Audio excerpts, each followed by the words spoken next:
Welcome to Politics Done Right. I am your host, Egberto Willies. This is a progressive program that will take the mystery out of politics. This is the program that will encourage you to make sure government becomes we the people.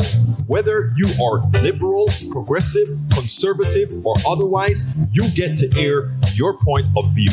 We are an independent media outlet that, unlike mainstream media beholden to corporations, we only owe allegiance to you. Remember, you can also send me a tweet at EGBERTOWILLIES. That is at Egberto Willies. Let us engage. It is Politics Done Right. Welcome to Politics Done Right. From the studios of KPFT 90.1 FM Houston, your community radio station, we have a great program for you today. So what is this great program that I'm talking about? Well, today it's actually very, very, very special. Sixto Wagan is the project director for the BIPOC Arts Network and Fund. He leads BANF along with a 7-member steering committee and a 9-member accountability and advisory council made up of a diverse group of artists, curators, scholars, organizational leaders, and foundation partners who guide goals and priorities. Mr. Wagan will introduce the audience to funds offering grants to BIPOC artists in Houston.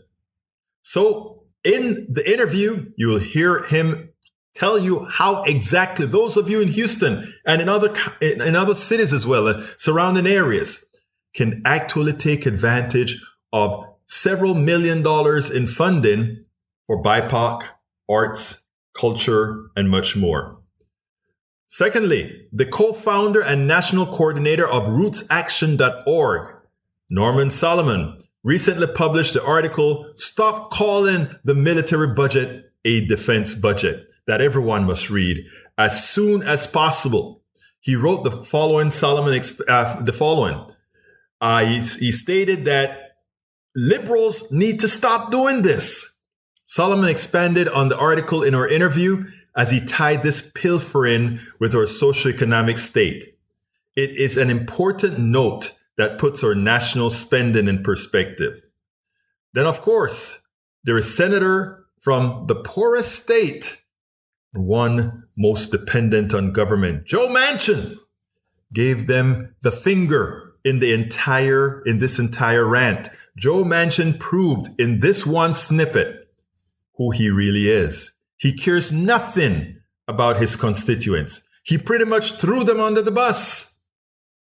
And lastly, we have retired General H.R. McMaster, used Fareed Zakaria GPS to promote increased defense spending using what I call the other big lie.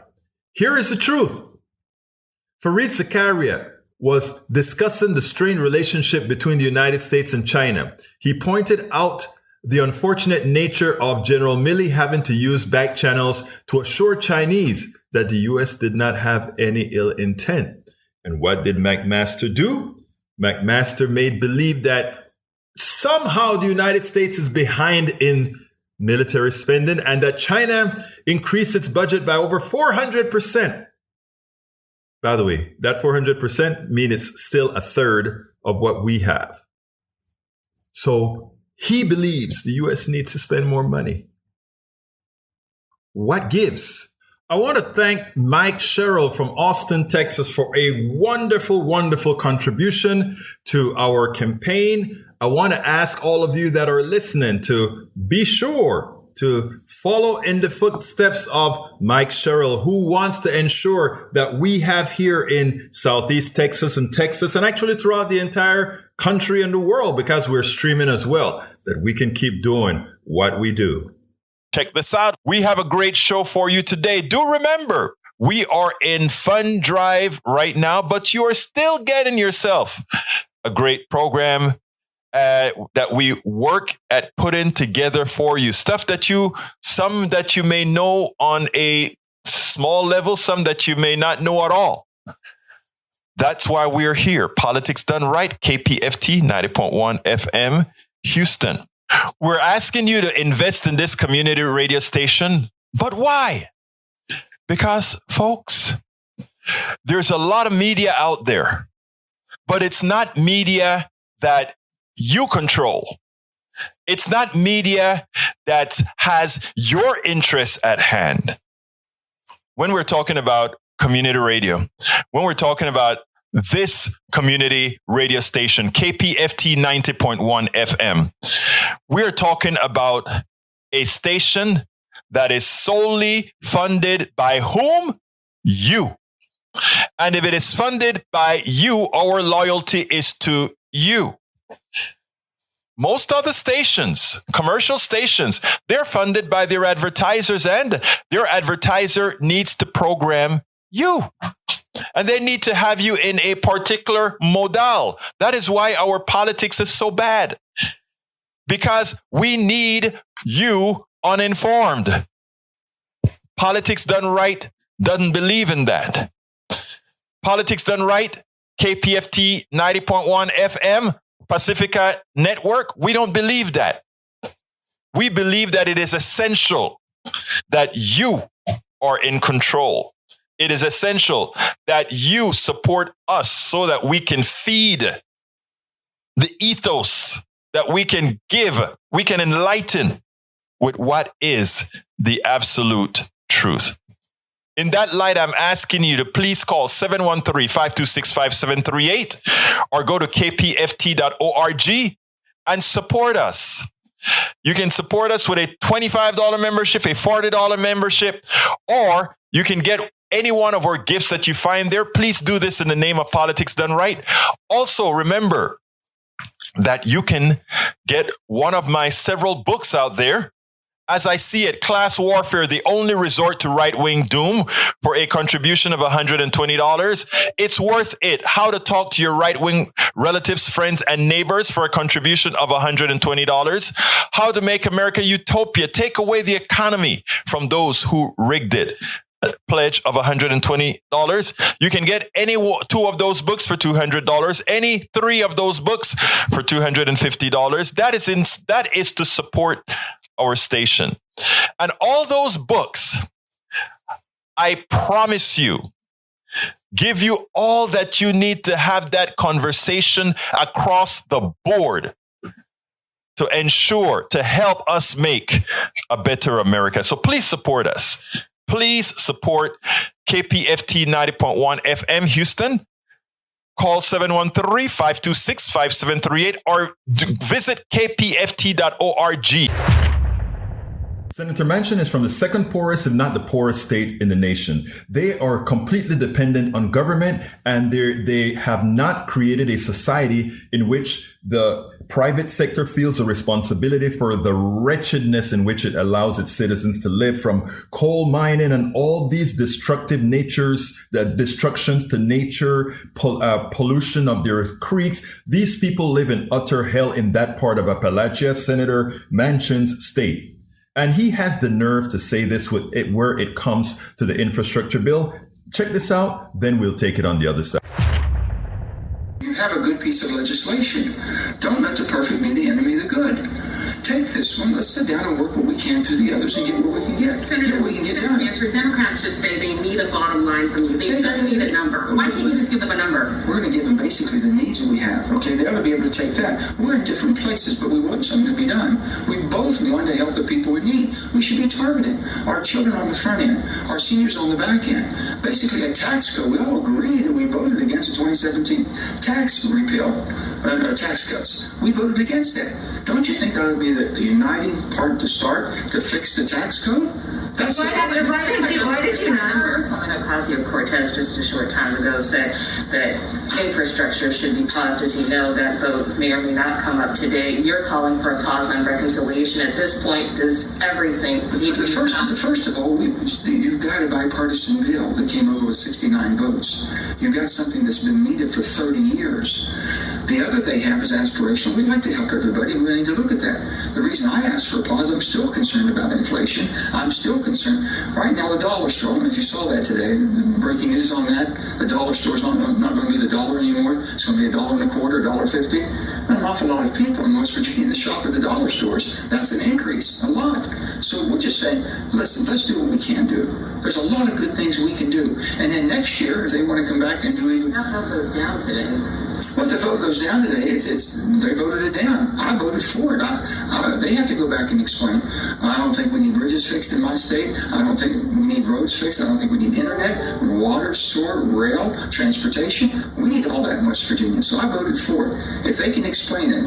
What happens to negotiations today if bipartisan infrastructure does not pass the House or does not come up? It makes it more challenging. I'm rational. I want to work and talk with people, but the bottom line is it makes it very hard because then people get more dug in, and you don't need to. You've got a piece of legislation that's gone through the total process over here. And they've looked at that, okay? And it's a piece of legislation that helps America. It sends a very strong signal. It makes our economy healthier. It gives work, my God, full work with good paying jobs for 8 years. We haven't done anything like this. And I'm willing to talk and work on the other. I've said that in good faith. Do you want the tax cuts or reforming the 2017 tax cuts to be basically the nuts and bolts of the reconciliation, and then you want the social programs and all of that to be kind of negotiated out separately from there? You got to pick your priorities like you would do in your own life. You figure what resources you have, how much money, and then the things you really want, you can't get everything. So you take the highest priority or the highest needs you have. Our children need help, okay? Families that want to go to work and there should be a work ethic testing means that you are retargeting the people that need it or getting it. I cannot accept our economy or basically our society moving towards an entitlement mentality that you're entitled, okay? I'm more of a rewarding because I can help those who really need help if those who can help themselves do so. First of all, aspirational. Is it aspirational to provide assistance to a woman or a woman who in this society happens to be the major caretaker and have to find somewhere to put their kids so they can get a job that pays them a livable wage? Is it aspirational that in a state like West Virginia that you try to get your state more educated so that they can have jobs that make them not have to shop at a dollar store? Is it aspirational to ask all these questions that talk about the social being, that talks about humanity, but you're ready to build bridges? But you're ready to do all these things. And if women are the major caretakers of children and can't find somewhere to put them that's reasonable, that means as well that all these things you're talking about, infrastructure, simply goes to who? A certain kind of men. Folks, understand what he's saying. First of all, he also doesn't understand economics. He said, oh, the dollar is soaring. The dollar is soaring, which is a bad thing. The dollar store has just increased and said it's not $1 anymore, but $1.25. Well, no. If you looked at what happened with the dollar store, they sell a lot of stuff from overseas. If the dollar price if the dollar is getting stronger, those things they bring from overseas, it's cheaper. And that's what they sell in the dollar stores. And they're still saying, oh, we are going to make it $1.25. You know what happened on the stock market as soon as they announced that? Dollar store stock soared. Yet another way of screwing the middle class and the poor. And then you try to tell them that is because of inflation. Folks, understand how we are constantly being played. It's an entitlement society, but it's not the entitlement of the middle class. It's not the entitlement of the poor. It's the entitlement of the rich. It's the entitlement of the corporation. It's the entitlement of those who pay no taxes. We all know what the big lie is, but do you know what the other big lie is? I want you to listen to General Max Masters on Fareed Zakaria, and you'll understand how they get away decade after decade with the next big lie, or I should say with the other big lie. Yes, Trump big lie about winning the election is a big one. But maybe this one is even bigger. Check this out. China today. They're not very good. There's not much communication, not much contact. The report of General Milley calling his Chinese counterpart in the middle of the American crisis because he got wind of the fact that the Chinese thought that the U.S. was about to invade. This all sounds very scary. Shouldn't we have better communications with the Chinese? Well, there are communications with the Chinese. You just saw President Biden speak with Xi Jinping. You saw the U.S. National Security Advisor Jake Sullivan meet with Yang Jiechi. The problem is a lot of times that communication really doesn't amount to much. And what you're seeing is really a Chinese Communist Party that is much, much more aggressive, Fareed. And we've seen it internationally, right, with this wolf warrior diplomacy. I mentioned the campaign of economic coercion aimed at Australia. So I think having lines of communication open are one thing, but I don't know if the Chinese Communist Party leadership on the other end is listening. I think that they also have a perception these days, Fareed, that we're weak, right? They've been watching the traumas we've gone through, of a pandemic, a recession associated with the pandemic, the social and racial divisions laid bare by George Floyd's murder, the vitriolic partisanship that culminated in an assault on the Capitol. And I think they're looking at all this and thinking, hey, the United States is weak. If they're also looking at our defense budget I don't think is doing enough, Fareed, to make up for really what has been a bow wave of deferred modernization to answer some of the asymmetric capabilities that the Chinese Communist Party, People's Liberation Army have developed. I mean, they have increased their defense spending 400% since 1995. And so I think it's really important for the United States, Japan, Australia, and we saw the new, the AUKUS agreement, right, between Australia, the UK, and the United States. These are all positive developments. But I'll tell you, Fareed, we're behind, as you mentioned. In a speech just a few days ago, the Taiwanese Minister of Defense said, hey, by 2025, the People's Liberation Army may be able to accomplish its objectives on Taiwan by the use of force at low cost. I am lost. Why did Fareed Zakaria just stay there and allow him to say, we are behind? Our military is behind. We got to build more. We have to spend more on the military. Listen to this number. America spends more than the next eight countries combined on their defense budget. Again, more than the next 8 countries combined. China has more than 4 times the population of the United States. And still, they have a third, or probably about 30%, or actually about a third of their spending that we have. We spend about $700 billion a year, plus or minus. They spend $250 billion a year, plus or minus. In other words, we multiply several times in the amount we spend compared to them. So what the hell are we talking about? We are behind. We are behind. We should be cutting our budget completely way down. Again, on the per capita basis, China is spending pennies compared to what the United States is spending. Why do we tolerate this type of information? Fareed Zakaria is a straight shooter. It seems like he kind of wanted to cut off the general when the general started to say, we are behind. I mean, he kind of got in there. I didn't play the entire cut. He cut the conversation right there. But he should have gone out of his way to say, how can we say we're behind when we're 2 or 3 times more in spending than China, when we spend more than the 8 other countries combined for our defense? This is a sham, and folks, you have to understand it so that when the Republicans put out stuff about, we need to fund the military, or the right-wing Democrats put out, we need to fund the military, you know that they are simply pulling one over you. You need to fund Americans. That's what needs to be funded. We have a very special guest. He has a whole lot to talk about. Sixto Wagan is the project director for the BIPOC Arts Network and Fund.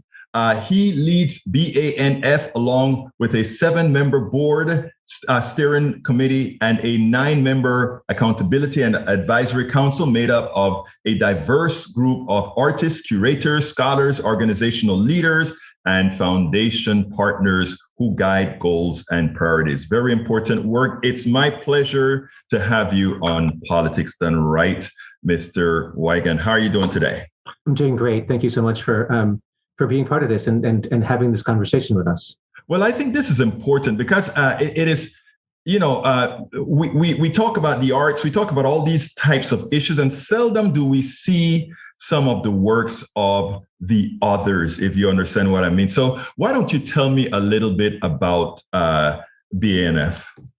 So it is a multi-year initiative that was founded as part of the Ford Foundation's America's Cultural Treasures Initiative, and which really looked at understanding in the moment of COVID-19 and the social reckoning resurgence that there is needs in order to address the historical inequities in terms of funding and funding crisis for our communities of color. And that not only was this a national initiative, but Ford Foundation invited regional foundations to join in and to help work on the work and the ideas that we have been talking over many years around equity and funding. And Houston Endowment stepped up and actually invited a number of other local foundations, including Kinder, Powell Foundation, the Brown Foundation, and the Collins Foundation, in order to join us to really explore what it would look like in order to have an opportunity to address this historical exclusion and create a collective approach that brings community leaders into the same room and to actually understand how to create work and support artists and communities of color and help the communities of color actually decide how that money should be spent. I'm going to ask you sort of a silly question, but I think for a greater audience, it's a very important question. We have artists all over the country, all over Houston, all over major cities as well. We take a look on TV and we see several artists that would fit the BIPOC qualifications, but generally those are the mega stars, et cetera, et cetera, et cetera. Many would then ask, is there really some difference between what BIPOC artists versus the majority experience? Because again, perception is a lot different than reality.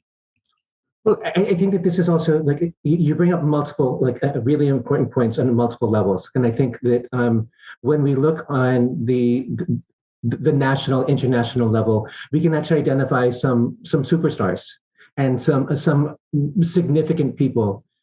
But the amount of energy and effort that it took them in order to become the superstars, in order for them to recognize the communities of support that it took for them to actually achieve that, that's actually part of what we need to address, because we have, let's just take Houston's Beyonce. And great, but Beyonce wouldn't be Beyonce if she didn't have the relationship in the churches that actually helped her understand music and understand what it meant to be part of what it meant to be a Black musician. And in that aspect, then building other communities around that and other communities of support. So I think that what we also are looking at is it's not just about being a superstar, but how do you actually be an amazing artist within this community? How do you actually do the work that's not just about the music, that's not about a commercial aspect, but actually just explores and helps you understand how to be you? Let me just make this a little bit personal in terms of the fact that I grew up as a child of immigrants in St. Louis, Missouri, and my parents, with the Valorias and other families, actually created the Filipino American Society, in which I spent much of my adolescent years learning Filipino folk dance. And that is not ever going to be a commercial success, but it was a really important grounding for me about what it meant to be Filipino American in a community where the majority of the people around me were white. And I think that this is the type of work that we're interested in, is not just the platinum level success or the international success, but really how do our communities of color come together in order to celebrate being us and to celebrate being us, and how do new generations recognize that what does it mean to be Black, Latina, Afro-Latina, and all of these things simultaneously, and utilizing our culture, our music, our visual arts, our dance, our song as a way in order to explore, celebrate, and challenge that.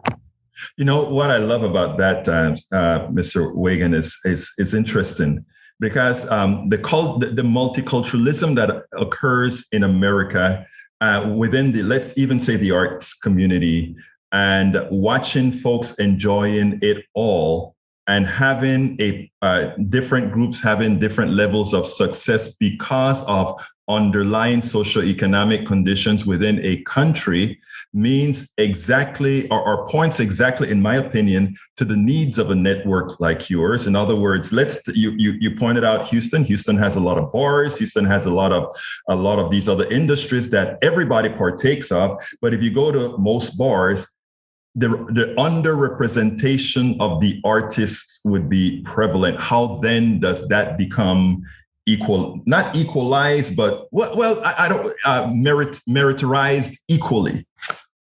Well, I think that, I think that's actually one of the questions that we have, and that's a part of what we're doing in terms of learning and exploration. And I think that one of the things in which we are developing this network, not to identify what we believe is going to be the ultimate aspects of success. Right. I think that where we need to shift is that what do our communities and what do our artists, what do our arts organizations, what do they think is successful for them, and what is important for them? Because I think that there's a lot of work that's happening, particularly when we look at arts education, when we look at the murals and interaction.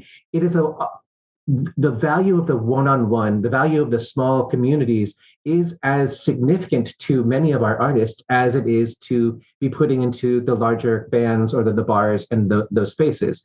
And in fact, some of these spaces in which being able to celebrate that within the communities that, and within the parks, within the green spaces, within all the places in which we actually live, is perhaps more important than putting it into places in which we have people who don't understand, who are unfamiliar with this and unfamiliar with the histories and unfamiliar with the traditions.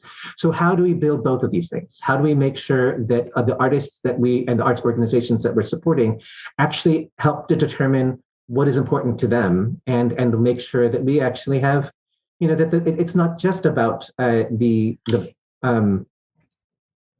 like how do we make sure that they have the capacities to do what they want to make happen, and that we get to celebrate our communities right now? I mean, that is important. You're in a political show, and you're going to be on KPFT and Pacifica Network and all these things here. But ultimately speaking, we have this term that we use, that we say all politics is local. All artistry starts locally.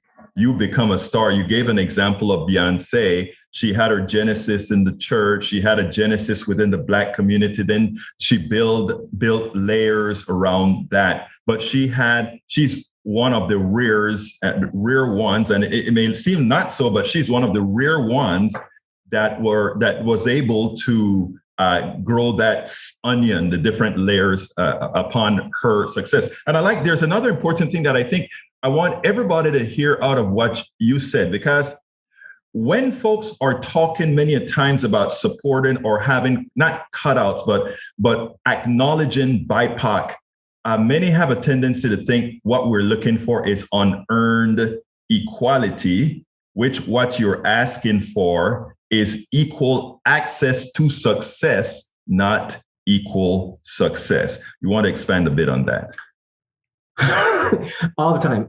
Exactly. And I think that this is like what this one is actually to address the fact that for generations, our arts organizations of color have not had the same access to philanthropy, have not had the same access to funding, or even just to capital. And actually, we've had generations that have had to face the fact that our art was never even thought about as art. That's nice for what you do, but that's not actually art, because art in so many generations has been defined by this white Western male gaze, that only the things that were fit into the Museum of Fine Arts or fit into the Whitney became what was actually significant art. And really what we have been pushing and recognizing is that we need to shift what those opportunities are, so that that the people who actually need to generate what's important to our communities of color and to our artists of color should actually be experts within our artists in our own communities, and it doesn't necessarily need to have a Western academic lens in order to say that this is actually what art is. This is what is good is. I mean, let's just say, like we've seen how the idea of excellence, the term of excellence, has actually been weaponized against our communities of color. Mm-hmm. We've actually seen that because that it's only thought of as local, because it's only thought of as a Black idiom, or or a Latina idiom, that is never. It's not really excellent. It's not really worth the resources, because mariachi is good for mariachi for those communities, but that's actually not real music. And like, how many times have we heard that? How many times have we actually experienced the fact that our experiences, our histories, and our music has been belittled because it's not white Western enough? And I think that what we are trying to also say is that by shifting the dynamics with philanthropy, by actually adding our community leaders into the same space, we're actually challenging each other in order to understand, how do we really support the work in the way that it needs to be supported? What does that look like? How do we learn from each other in order to do better? And it's going to take a long time. We're recognizing that it's amazing that we have $12.4 million for this 5-year initiative, but we're going to talk about that 12.5 million. But I just love so much of what you said there that I want to expand on it. Sure. Beethoven, okay, mm-hmm. and other types of music. So what's interesting is where the powers that controlled artistry would like to packetize it, as you'd said before, meaning Beethoven, nice, important music, calculated. It has the right cadence, the right thing. Mariachi, reggae, and all these other things. Yeah, that's cool.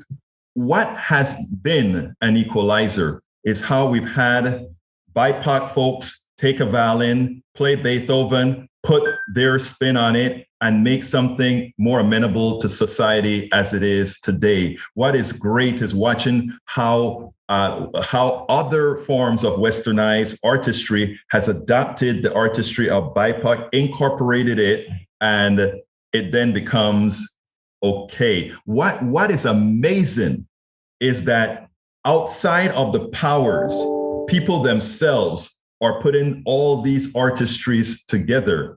Now what's really needed, as you have been speaking about, is that financial backing. Your thoughts on that, and then let's go into what you are offering. Well, I think that there's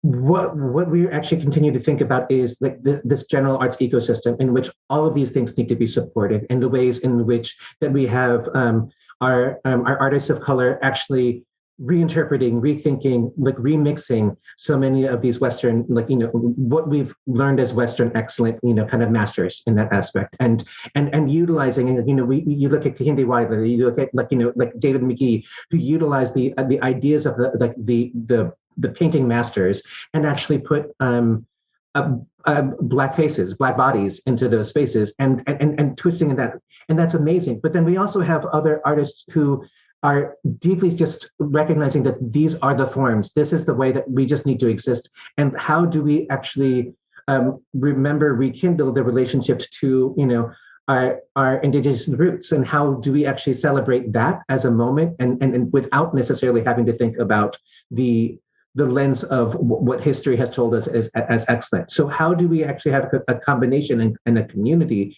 in which all of these are coming together and actually saying that this is not better than this? In other words, they can stand alone.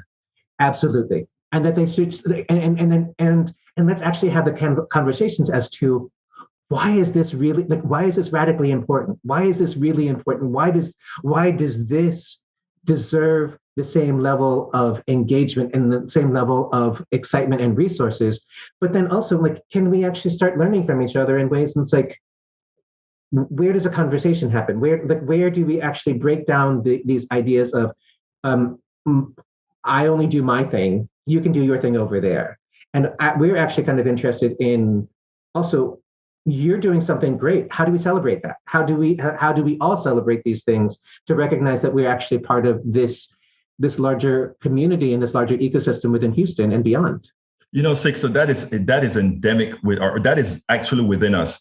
Don't you like going to an Italian restaurant or a Jamaican restaurant or a Portuguese restaurant, and you're not asking the Portuguese restaurant not to cook Portuguese food? You like the difference. There is beauty in differences. Absolutely. In differences. Now, tell us a little bit about the fund, this fund that you're working with. And I think there's a deadline that you have in October to give away a lot of money to some independents. Talk to us a little bit about that. So this fund is actually the first round of funding in a multi-year initiative. And, as I said, currently it is $12.4 million over 5 years that has been invested for Foundation and Houston Endowment, Kinder, Powell, Cullen, and Brown foundations. Plus, hopefully, so it's 12.4 million plus. This first round of funding is $2 million that's going to go out into our BIPOC communities that are supporting arts organizations and artist collectives that using a fiscal sponsor. And the deadline for the application is October 22nd. So it's a really quick turnaround, but it's a pretty easy application in terms of really understanding what are you doing and who are you doing and what are your goals for being for 2022, and then how do these grants, which are going to range from $5,000 to $50,000, how could they actually help you live into your goals and live into your vision of what success might be? And this is an opportunity for our Latino, our Black, our Indigenous, our Asian, our Middle Eastern, all of our communities of color in Houston actually to utilize this application as an opportunity for recognition, for celebration. And, we've even done a few things to help make the granting process a little bit easier in terms of some of the access is relatively easy, but we also have in language, like in Spanish, application guidelines and worksheets in order to make that happen. And if there are other language translations that we need, please just identify for us. And then we'll be working with the Alliance Language Network of Houston in order to help support that translation. Now, Mr. Wagan, tell me again who this grant applies to. So it is for the 9 county regions of Houston. So that is Austin, Brazoria, Chambers, Fort Bend, Galveston, Harris, Liberty, Montgomery, and Waller. And then it is for nonprofit organizations that have a significant arts and culture component and programming, as well as artist collectives or arts organizations that don't have a nonprofit status, but they can actually go through a fiscal agent in order to be able to apply. Excellent. I always ask this as my last question. It's a tough one. What did I not ask you that you would have liked me to ask you? There's so much to talk about this initiative and this work. And I think that what I'm most excited about right now is how the work that we are doing in terms of learning who's doing this, who has been doing this throughout the 9 county region, that is an opportunity for us to celebrate their work, but it's also an opportunity for us to learn from them, learn from what are they thinking, what are they doing, particularly in terms of the pandemic and how they have to respond, and how we as a collective philanthropic community leaders, artist leaders, actually can learn from them and learn with them in order to recognize where our resources can be better utilized in the future, and how we can actually advocate for our communities in the future, and not just recognize that it's not just going to be about money, but it's about our long-term networks. Mr. Wagan, where can everybody who qualifies fill out that application? Where do they go to fill that application out? They should go to houstonbanf.org as our website, and all of the information in terms of our guidelines, our application process, and the online application are all there. We've done a few information sessions that are on our YouTube page. All of that is accessible through our website, houstonbanf.org. Sixto Wagan, Project Director for BIPOC Arts Network and Fund, thank you so kindly for having been on Politics Done Right. Thank you so much for the opportunity, and thanks for the conversation.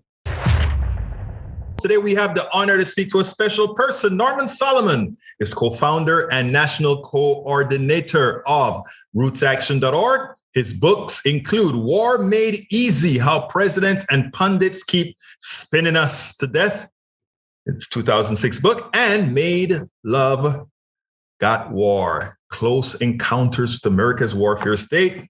Senor Solomon, welcome to Politics Done Right. How are you doing today? Oh, I'm doing fine, given the way the world is. Thanks so much for having me on. Well, look, I mean, you wrote a piece that made it all over the place, from Common Dreams, op-ed news, you name it. And all I could do when I saw that piece was say, that. Thank you. Title of your piece was Stop Calling the Military Budget a Defense Budget. And what you've really identified there, Norman, is how in order for us to feel our monies are well spent, it's just about how we spend. Tell me a little bit about your article. Yeah, it's really about language. And as George Orwell said, we can't blame language for making our thinking sloppy, but it helps to make our thinking sloppy. And so on the one hand, yeah, we have this thing, uppercase, proper noun, Department of Defense.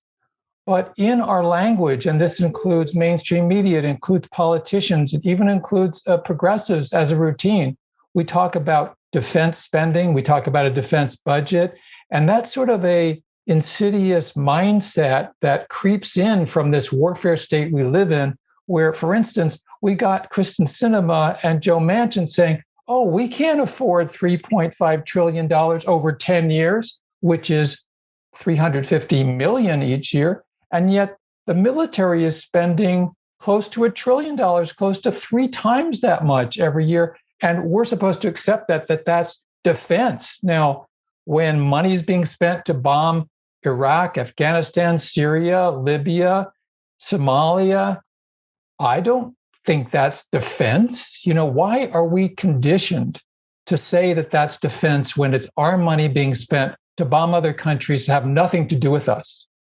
Isn't it true also that when we talk about the defense budget, most of those monies don't even go into the defense coffers, but into the coffers of private American corporations?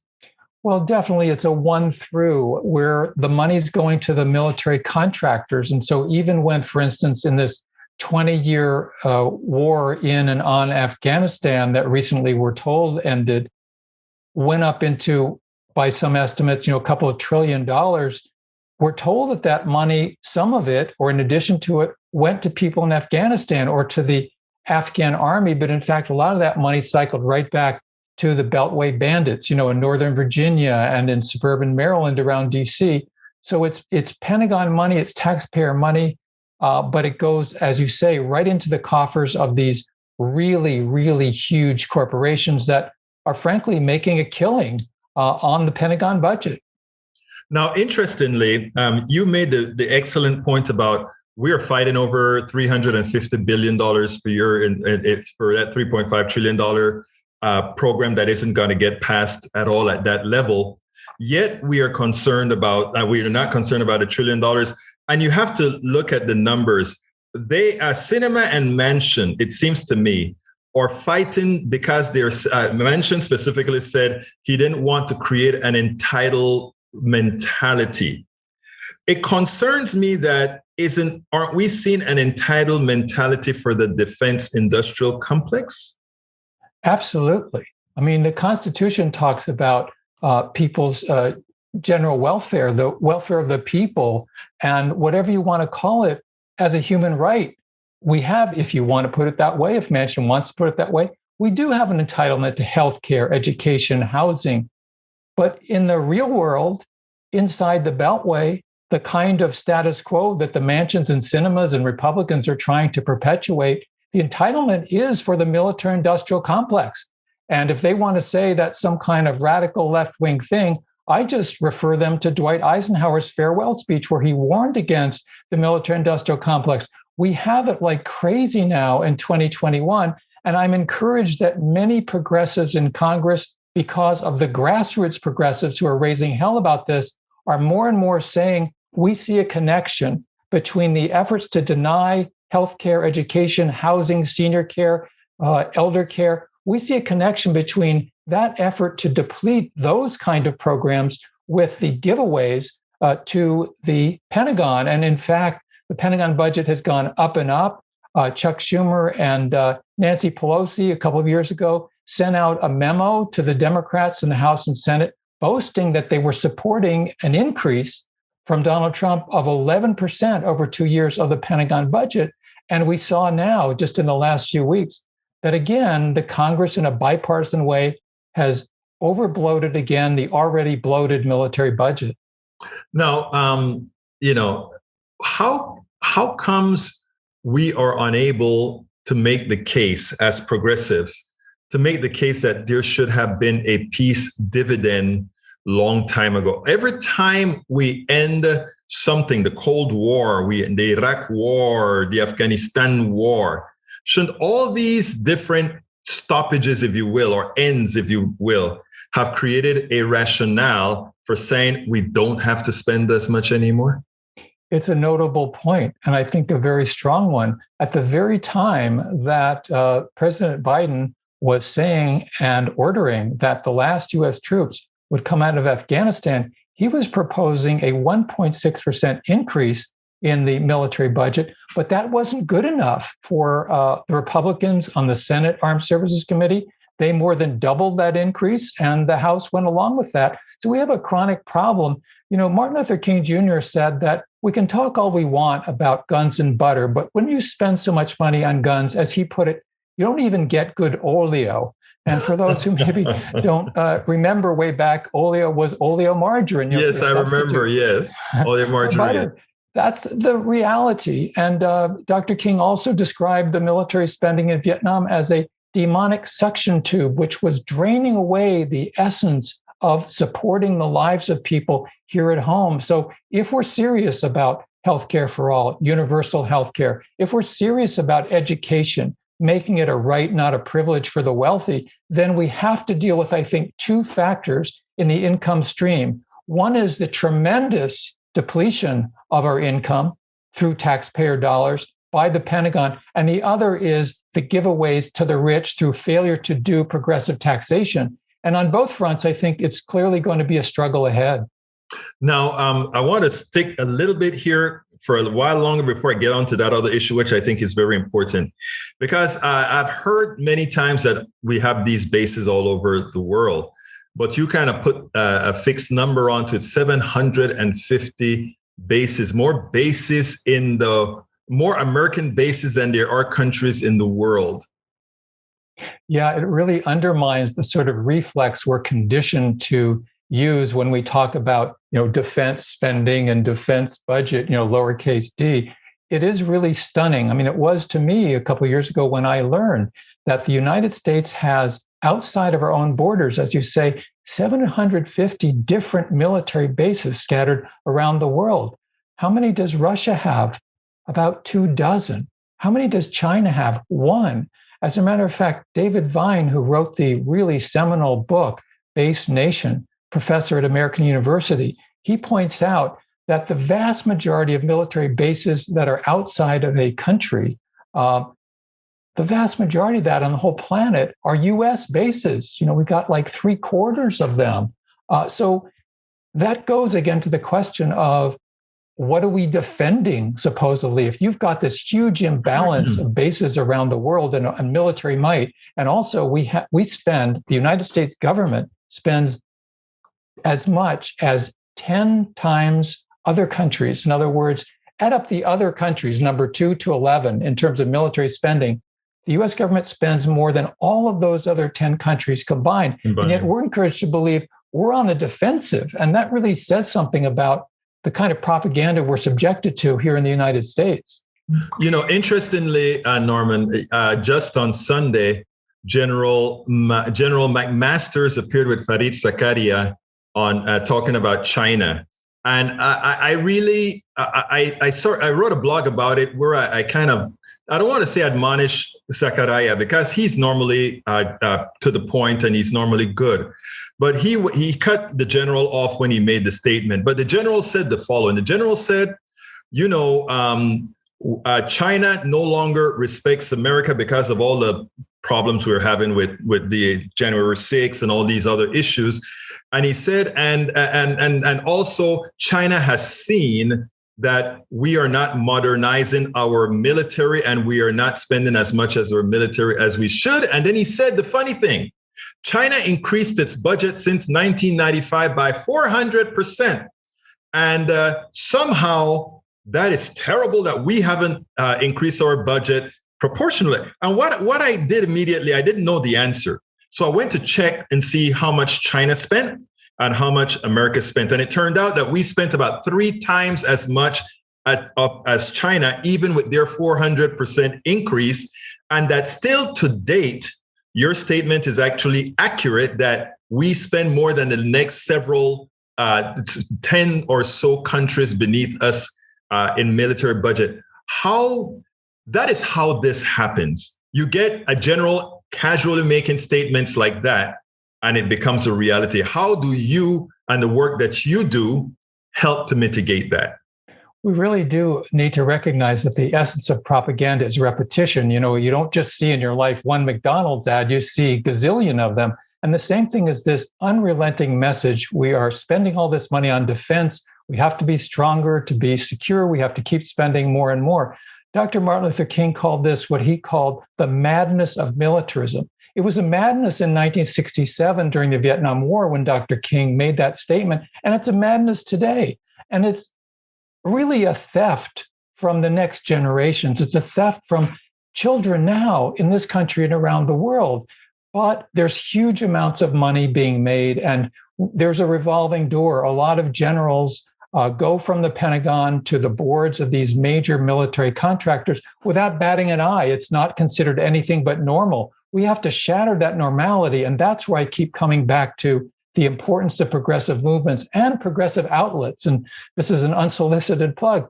This is a program online that people should support, because if we don't have alternatives to corporate media, we're going to keep going on the same downward road. I appreciate that, Norman. And you gave the perfect segue for us to talk about the theft that's so important. The defense, but what we do with the defense budget is a transfer of wealth from the many to the few. And we do it industry. And I think I've seen you mention the word pharmaceutical somewhere in one of your articles. We do it from industry to industry to industry, where we invest. We are the socialists to the corporations, and then they profit on that. Again, your writing and what you do is so important for this particular moment, this particular movement, and that it is expected that you continue. The last question that I always ask is, what should I have asked you that I didn't? One is how we're going to make this change specifically. You alluded to it. I'm very much a big supporter in organizing, because that's everything that has been done in this country to make it better is because people organize. I'm proud to be part of the organization rootsaction.org. I want to invite all of your viewers and listeners, sign up. It'll take you about 30 seconds and you'll get action bulletins. There's 1.2 million of us now on the rootsaction.org Action Bulletin Network. And we're doing a lot of stuff. We're deluging members of Congress. We're organizing at the grassroots, and everybody's welcome. So the welcome mat is open at rootsaction.org. Well, Norman Solomon, co-founder and national coordinator of rootsaction.org. It's been my pleasure to have you on. You always have something positive to say, and you always leave us a lot smarter than we were before. Thank you so kindly for having been on Politics Done Right. Oh, a very big pleasure to be with you. Thanks. We hope that you enjoyed the program. Please remember that in as much as we are in fund drive mode, we make sure to give you a full program, well-designed for the times that we are in. So please call 713-526-5738. Again, that is 713-526-5738. Show America, show Houston that you will support a station that respects you with the truth and respects you all down the line.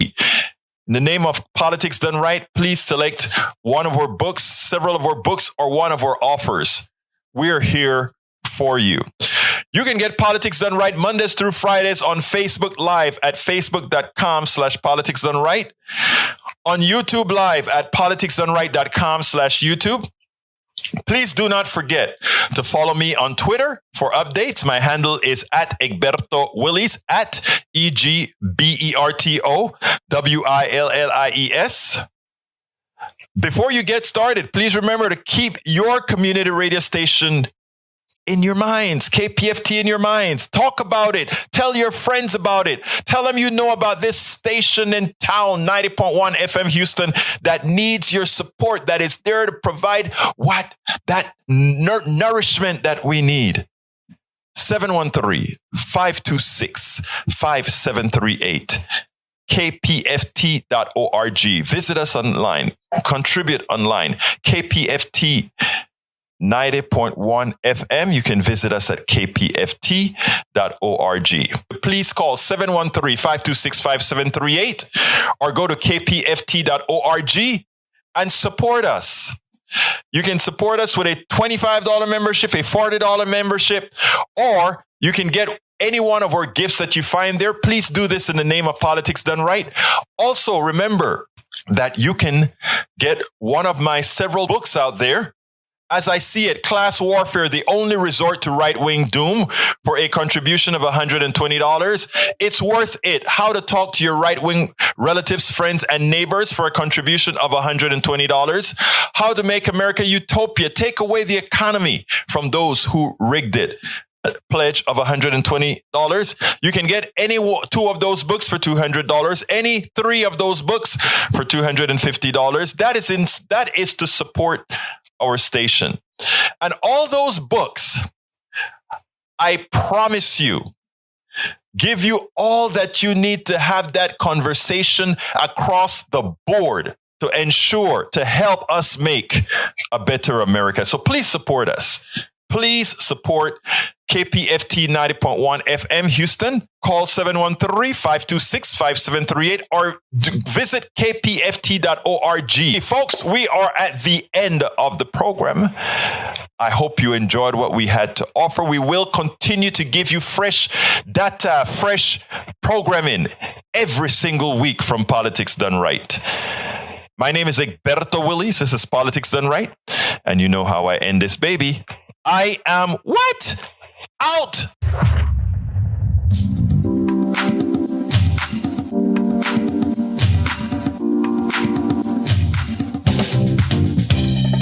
Welcome to Politics Done Right. I am your host, Egberto Willies. This is a progressive program that will take the mystery out of politics. This is the program that will encourage you to make sure government becomes we the people. Whether you are liberal, progressive, conservative, or otherwise, you get to air your point of view. We are an independent media outlet that, unlike mainstream media beholden to corporations, we only owe allegiance to you. Remember, you can also send me a tweet at EGBERTOWILLIES. That is at Egberto Willies. Let us engage. It is Politics Done Right.